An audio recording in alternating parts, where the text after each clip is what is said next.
아니, 그게 무슨 말씀이세요? 표절이라뇨. 내 작가 인생을 걸고 절대 그런 일은 없습니다. 그리고 제 동생이 이 드라마에 합류한 건 절대 특혜가 아닙니다. 정식으로 오디션을 받고 거기서 정식으로 캐스팅된 겁니다. 특혜라뇨. 정말 말도 안 되는 일입니다. 드라마 공모전에 당선된 피진주, 제작 과정에서 표절 시비와 동생의 특혜 시비가 일게 되고 그로 인해 엄청난 위기가 찾아오는데 이 문제들을 헤쳐나갈 피진주의 파란만장 성공기 시작하겠습니다. 새벽부터 창문에 봄볕이 스미던 날이었다. 피진주는 공모전 발표일이라는 사실을 까맣게 잊고 있었다. 평소처럼 원고를 고치고 있었을 뿐인데 문득 울리는 휴대폰 알림에 심장이 철렁 내려앉았다. K방송사 극본 공모전 우수상 수상자 피진주. 잠깐 눈을 의심했지만 모니터 화면에 또렷하게 찍힌 이름은 틀림없이 그녀였다. 숨이 막힐 듯한 감정이 밀려왔다. 바닥난 통장 잔고와 팍팍한 일상 속에 그 속에서 몇 년을 버텨온 고된 시간들이 그 짧은 문장 하나에 눈물처럼 쏟아졌다. 피진주는 벌떡 일어나 소리를 질렀고 작은 다용도실 안에서 이불을 털던 피미주가 놀라서 뛰쳐나왔다. 뭐야, 무슨 일이야, 언니 왜 그래? 피진주는 휴대폰 화면을 내밀며 웃다가 울기 시작했고 그 소리에 선주는 잽싸게 전기 주전자를 끄고 뛰어왔고 한마누는 베란다 화분 정리를 하다 호들갑을 떨며 들어왔다. 진주가 됐어. 진주가 붙었어. 세 자매의 환호가 겹쳐지자 한마는 고생한 피진주의 등을 쓸어내리며 어휴, 우리 진주가 드디어 사람 됐네. 정말 하늘이 돕는구나. 선주는 벌써 휴대폰을 꺼내 정태상 PD에게 전화를 걸고 있었다. 정 PD님 들으셨어요? 우리 언니 됐어요. 진짜로 됐어요. 우수상이에요. 세탁기 돌아가는 소리도 오늘은 음악처럼 들렸고 싱크대 물 떨어지는 소리도 축포처럼 들렸다. 그날 저녁은 둘러앉은 식탁 위에 돼지고기 세 근이 올랐다. 미주는 콩나물국을 데우면서 내가 이 집 막내지만 오늘은 내가 언니한테 존댓말 쓸게 했고 선주는 핸드폰 속 사진들을 보고 한강뷰 보면서 우리 작가 언니 성공해서 이런 집에서 살 거 상상해봐라며 웃었다. 피진주는 말없이 수저를 들었다가 금방 울컥해서 눈시울을 붉혔다. 그 순간 식탁 위엔 정적이 흘렀고 한마누니 조용히 진주를 끌어안았다. 그래, 울어라 울어. 지금 울어둬야 세상한테 겁도 안 먹고 쓸 수 있는 거야. 그날의 저녁은 그 어떤 축하연보다 따뜻했다. 그 집안 모두는 알았다. 이 기쁨이 우연이 아니라는 걸. 이제부터 피진주의 시간이 시작될 거라는 걸. 그리고 이 기적은 단지 시작에 불과하다는 것을. 그로부터 며칠 뒤 피진주는 낯선 회의실 테이블 앞에 앉아 있었다. 방송국 로비에서 건네받은 출입증은 여전히 어색했고 가슴속에 들뜬 기쁨과 막연한 두려움이 교차하고 있었다. 한 손엔 초안 대본이 들려 있었고 반대쪽 손으로는 자꾸만 무릎 위를 쥐었다 폈다. 정태상 PD는 환하게 웃으며 들어왔다. 어이 피 작가님, 드디어 시작이네. 대본 잘 봤어. 아주 신선하던데. 피진주는 긴장이 역력한 얼굴로 고개를 끄덕였다. 하지만 그 순간 또 다른 이가 회의실 문을 열고 들어왔다. 화장기 없는 얼굴, 머리를 질끈 묶은 청바지 차림의 젊은 배우. 그녀는 피미주였다. 정태상이 눈을 동그랗게 뜨고 피미주를 바라보았다. 미주는 수줍게 웃으며 대본을 들고 말했다. 이 드라마 제가 해보고 싶어요. 언니 대본이 너무 좋아서 그냥 지나칠 수가 없더라고요. 그래서 지원했어요. 그 말에 정태상이 고개를 끄덕이며 웃었다. 좋아요. 근데 오디션은 공정하게 볼 겁니다. 동생이라고 봐주진 않아요. 피진주는 놀란 눈으로 동생을 쳐다봤고 미주는 말없이 고개를 끄덕였다. 그 표정엔 확신이 가득했고 언니를 위해서라도 무조건 붙겠다는 눈빛이었다. 그날 이후 피진주에게 대본 수정 요청이 쏟아졌고 미주는 현장에서 캐릭터 분석에 몰두했다. 두 자매는 서로 다른 위치에서 같은 이야기를 준비하기 시작했다. 드라마라는 거대한 세계 안에서 이제 그녀들의 이름이 하나씩 기록되고 있었다. 그날 밤 집으로 돌아온 피진주는 자꾸만 동생의 눈빛이 떠올랐다. 내 대본이 좋다며 기회를 달라던 말. 절박하지도 않았고 가볍지도 않았다. 진심이었다. 미주의 방문 앞에서 한참을 서성이다가 문틈 사이로 들리는 대사 연습 소리에 고개를 떨궜다. 피미주는 자신이 맡을 캐릭터의 대사를 혼잣말로 읊고 있었다. 나는 왜 나를 사랑하지 못할까?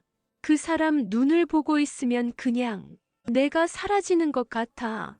그 말이 어쩐지 피진주 자신의 마음 같아. 가슴이 저릿하게 아파왔다. 그녀는 문 앞에서 조용히 중얼거렸다. 미주야 고마워. 내 글을 그렇게 진심으로 믿어줘서. 며칠 후 정태상 PD는 회의 중 잠시 쉬는 시간에 피진주를 향해 조용히 다가왔다. 미주 씨 캐스팅해도 괜찮을 것 같아요. 감독들도 반응 좋았고 무엇보다 대본과 완벽히 어울려요. 피진주의 눈이 순간 동그래졌다. 정태상이 쓴 커피잔 위엔 그의 진심이 잔잔하게 묻어 있었다. 그리고요.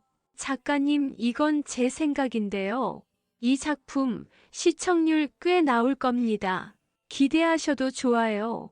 그 말 한마디가 피진주의 가슴을 뛰게 했다. 누군가가 내 이야기를 믿어주는 것, 그건 어쩌면 작가로서 느낄 수 있는 가장 큰 기쁨일지 몰랐다. 며칠 뒤 정태상은 피진주에게 따로 연락을 했다. 선주야, 대본 수정같이 좀 볼 수 있을까? 편집실로 와.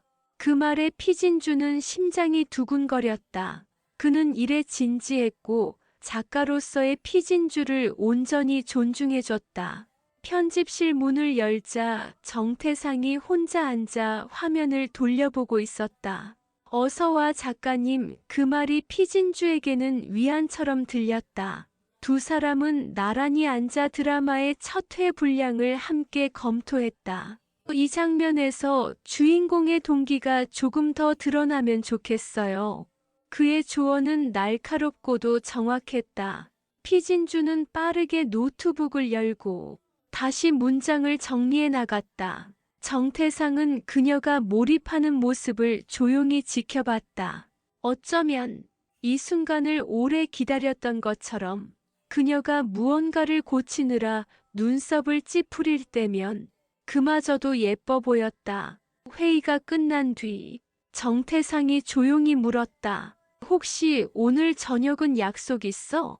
잠깐 커피라도 마시고 가. 피진주는 잠시 놀란 듯 고개를 들었고 그의 눈에 진심이 담겨 있는 걸 읽었다. 잠시 망설였지만 이내 고개를 끄덕였다. 응, 좋아. 그렇게 두 사람은 일과 사랑이 서서히 겹쳐지고 있었다. 첫 방송이 나가고 반응은 기대 이상으로 폭발적이었다. 시청률은 12%를 찍으며 순조로운 출발을 알렸다. 하지만 기쁨은 오래가지 않았다. 이튿날부터 방송국 게시판과 SNS를 중심으로 내용에 대한 격한 비판이 쏟아지기 시작한 것이다. 여주인공이 너무 무기력하다. 시대착오적인 대사. 여성을 수동적으로 그렸다는 비판. 심지어 특정 장면이 모 작가의 드라마와 흡사하다는 글까지 떠돌았다. 작가 교체 청원까지 벌어졌다. 방송국은 긴급 회의를 소집했다. 정태상은 단호하게 말했다. 작가님 절대 못 바꿔요. 이건 피진주 작가의 세계예요. 그러나 윗선은 흔들리기 시작했다. 이대로 가면 광고주 이탈도 우려된다며 책임 프로듀서에게 압박이 들어왔다. 그날 밤 정태상은 피진주에게 조심스레 전화를 걸었다. 진주야, 혹시 시간 괜찮아? 방송국에서 작가 교체 이야기가 나오고 있어. 피진주는 말을 잃었다. 그날 하루 종일 인터넷을 보지 않았다.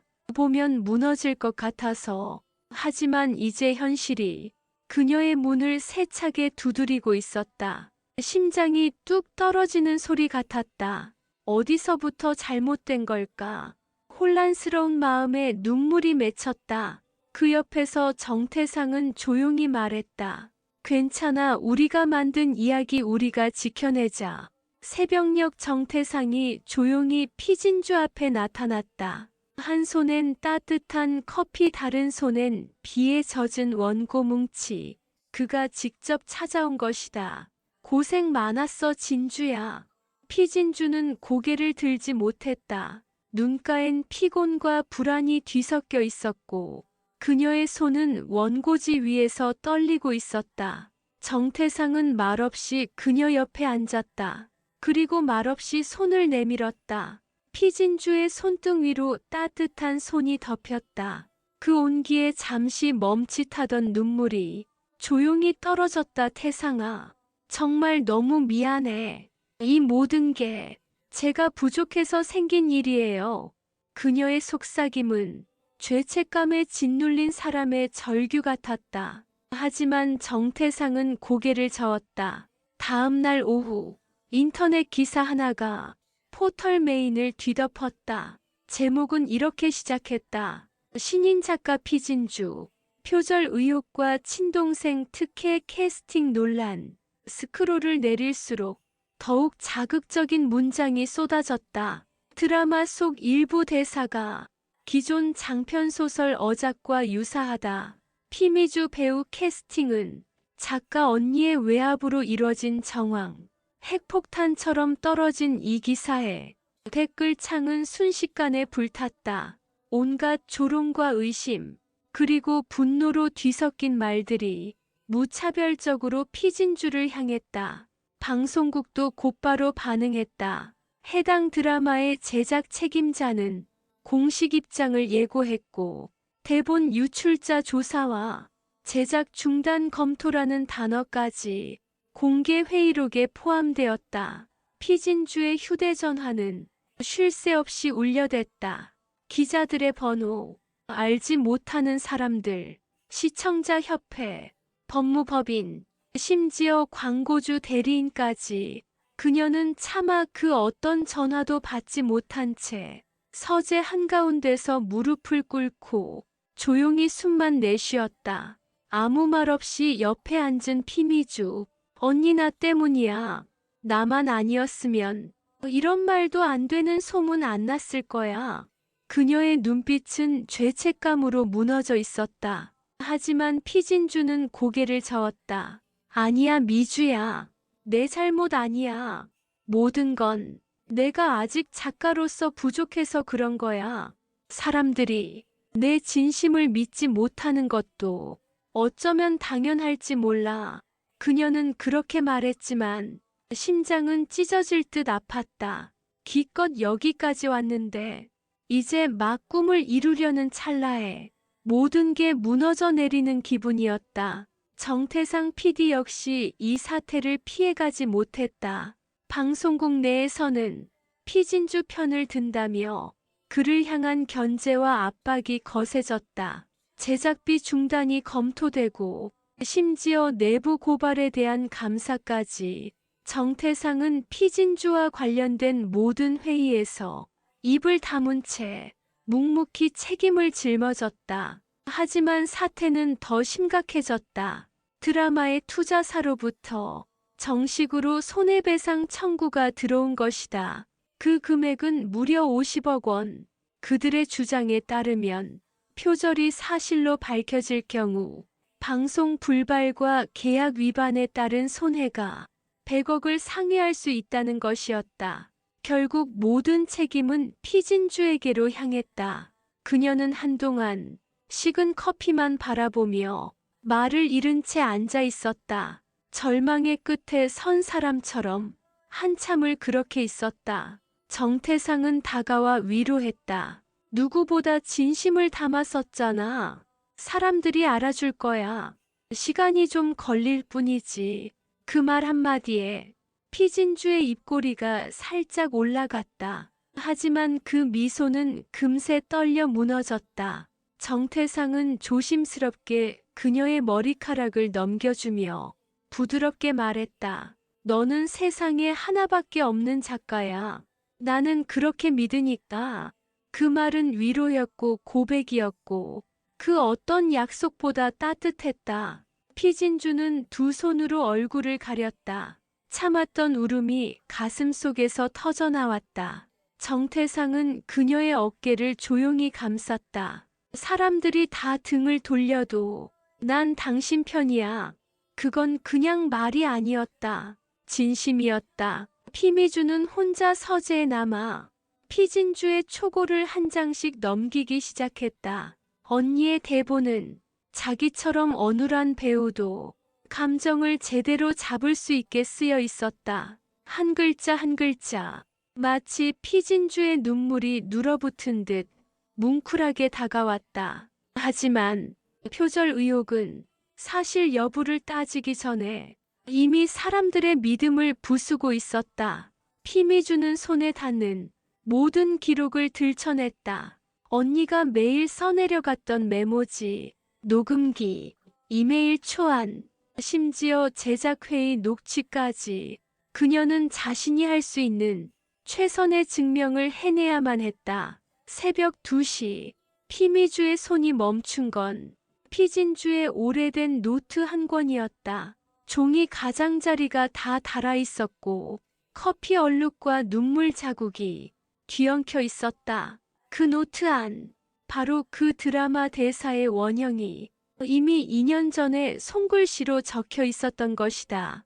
그중 문제가 된 대사 역시 출처를 알 수 없는 소설이 아닌 피진주가 이전부터 써오던 작품에 고스란히 담겨 있었다.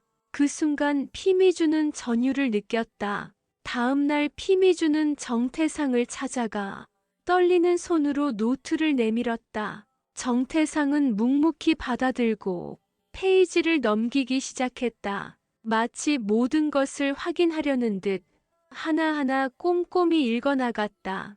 그의 눈이 멈춘 곳, 바로 표절 의혹의 핵심이었던 장면이었다. 이 대사, 진주 작가가 2년 전부터 써오던 거였군요. 그는 낮게 중얼이며 고개를 끄덕였다.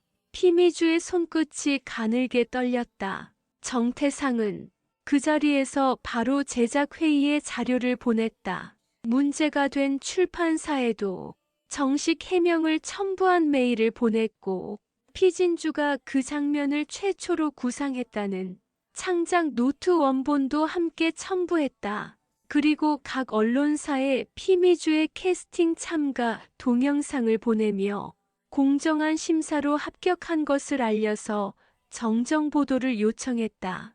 그리고 3일 후 포털 사이트에 피진주 표절 무혐의 확정, 소설 측 5인 인정 사과문 게재라는 기사가 올라왔다. 드라마 제작도 곧바로 정상 궤도에 복귀했다. 피진주는 조용히 눈물을 흘렸다. 자신은 그저 쓰고 싶었을 뿐인데 이렇게 지키기 위해 사람 하나가 다 무너져야 했다는 게 너무 서글펐다. 하지만 가장 가까이 있던 가족, 피미주 덕분에 겨우 다시 일어설 수 있었다.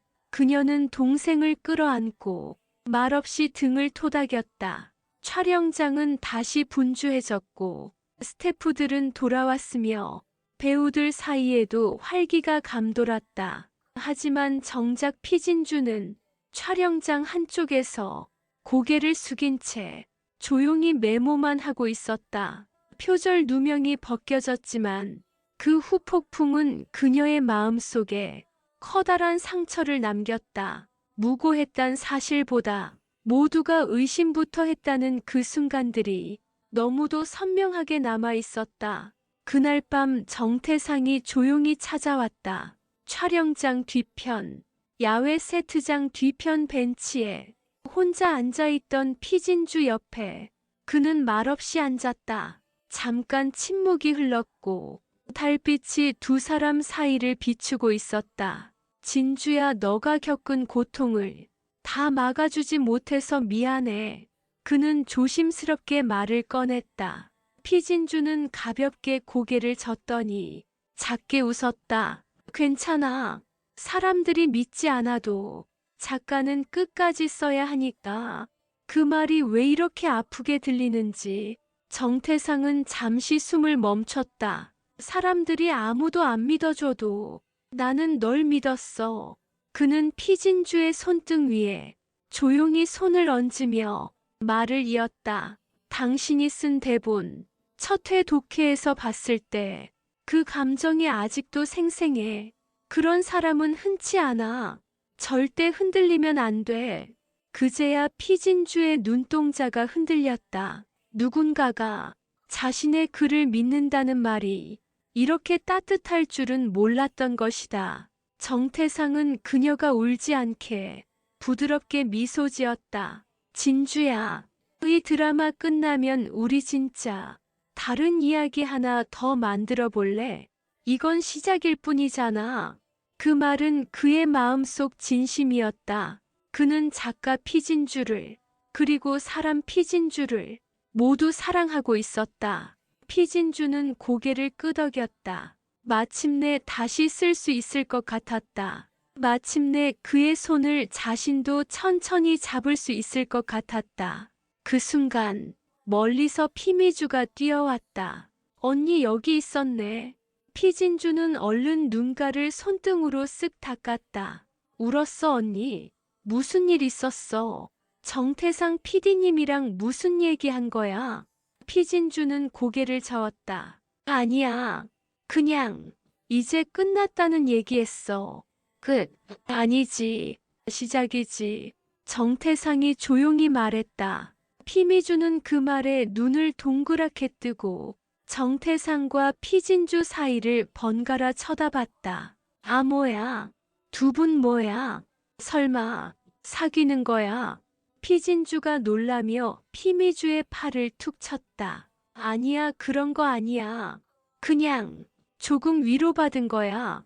피미주는 익살스럽게 웃었고 정태상도 웃었다. 그 웃음이 피진주에게는 너무나 따뜻했다. 무너졌던 자존심도 흔들리던 감정도 그 짧은 웃음 속에 조금씩 가라앉았다. 드디어 마지막 회 방송이 시작됐다. 마지막 회답게 아름답고 이쁜 사랑으로 마무리됐다. 반응이 폭발했다. 실시간 검색어, SNS, 커뮤니티, 어디를 봐도 피진주 작가의 이름과 정태상 PD의 연출이 올라왔다. 언니, 이거 봐봐.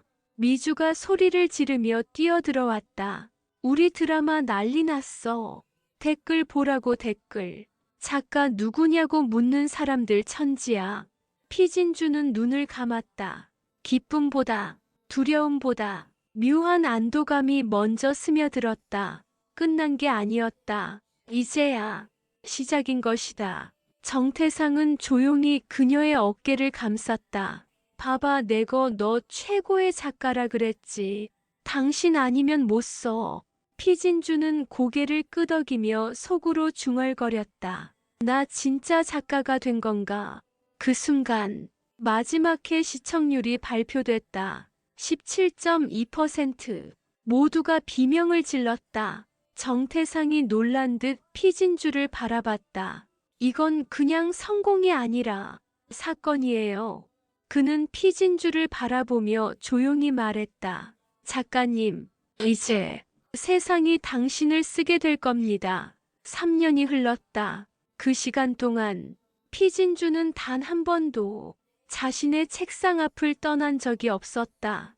계약서보다 대본을 더 많이 넘겼고 잔소리보다 고민을 더 많이 들었다. 드라마는 시즌 3까지 갔다. 경이로운 시청률. 이건 누가 봐도 스타 작가의 탄생이었다. 책으로도 나왔다. 팬미팅도 했다. 사인회 줄이 방송국보다 길었다. 정태상은 그 모든 여정을 곁에서 지켜봤다. 한 번도 먼저 손을 잡지 않았고, 한 번도 먼저 등을 돌리지도 않았다. 피진주는 그게 고마웠다. 그래서 그를 좋아한다고 말하지 않았다. 그저 옆에 있어주는 것만으로 충분했으니까. 그러던 어느 날, 한 통의 전화를 받았다. 대한출판협회와 공중파 양측에서 피진주 작가에게 장편 시리즈 대본과 원작 소설 동시 계약을 제안했다. 금액은 무려 100억. 소속사 대표도 출판사 사장도 모두 피진주의 눈치만 봤다. 그녀가 고개를 끄덕이는 순간 업계가 들썩였다. 그날 밤 작은 출판 카페 한 구석, 노트를 펼친 피진주가 마지막 문장을 쓰고 있었다. 등 뒤에서 조심스레 다가온 정태상이 작게 말했다. 그 문장 나한테 말하는 거야? 피진주는 고개를 들지 않고 말했다. 괜찮아, 너가 이미 내 마지막 문장이야. 창밖에서 봄비가 내렸다. 천천히, 하지만 확실하게 세상은 그녀를 작가라 불렀다.